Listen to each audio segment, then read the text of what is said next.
did you think that this could really happen in the race, that you were going to win a Grade 1 race in your first Grade 1 race?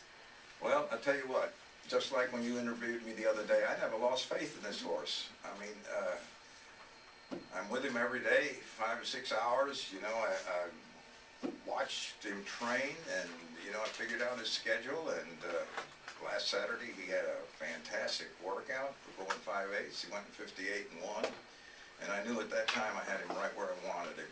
So I went very easy this week, and I knew that he would run a good race. But in this race, watching this race unfold through the stretch, when did you think, and what were you kind of thinking to yourself? And I'd also be interested in what your wife was thinking during the stretch run. Well, when he came around the turn, I saw Avar reach down and tap him on the shoulder, and that's his signal. That's what we've taught him. And when he tapped him on the shoulder, when he asked him to go, he just went. He just went, and he ran a very nice race. Yes. And you felt Hold Me Back would not be able to catch him, watch him coming on. No, once he gets moving, he's like a big train. It's hard to stop. Ms. McCarthy, I think Jenny would like your response to that question as well. Just pure happiness, just absolute elation. At what point did you think the race was won? When Avar tapped him, was it all over at that point?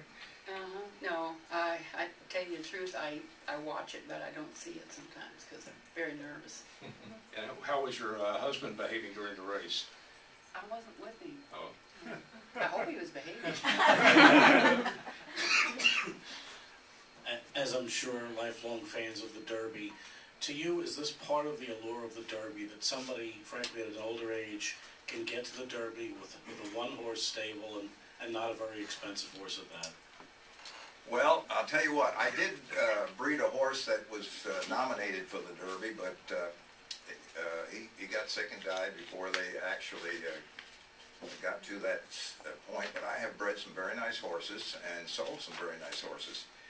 And don't think this is just a one-time thing. I was training way back in 1960s.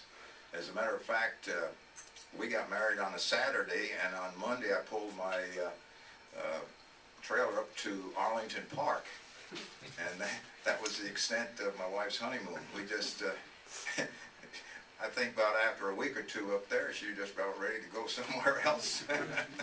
And then I think we had Tommy with us.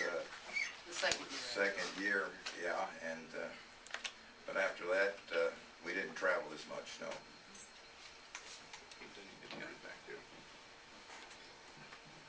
Could you just talk a little bit about your evolution in the business? You just kind of referred to a few things. Is this your first stakes horse? And from the breeding to the owning and the training, can you just kind of take us through kind of the evolution there? Well, no, this isn't my first stakes horse. I've had a couple of others, but never a win. And this win was so special. I'll tell you a little story.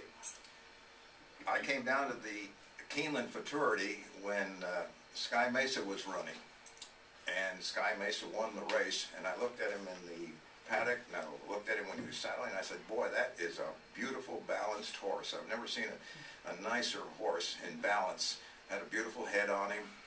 So that really attracted me to this horse in the sales, because he was by Sky Mesa.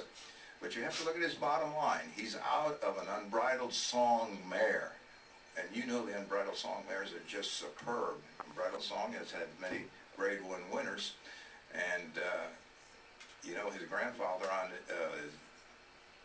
Sky Mesa, his grandfather was A.P. Indy. So, you know, this is a superbly bred horse.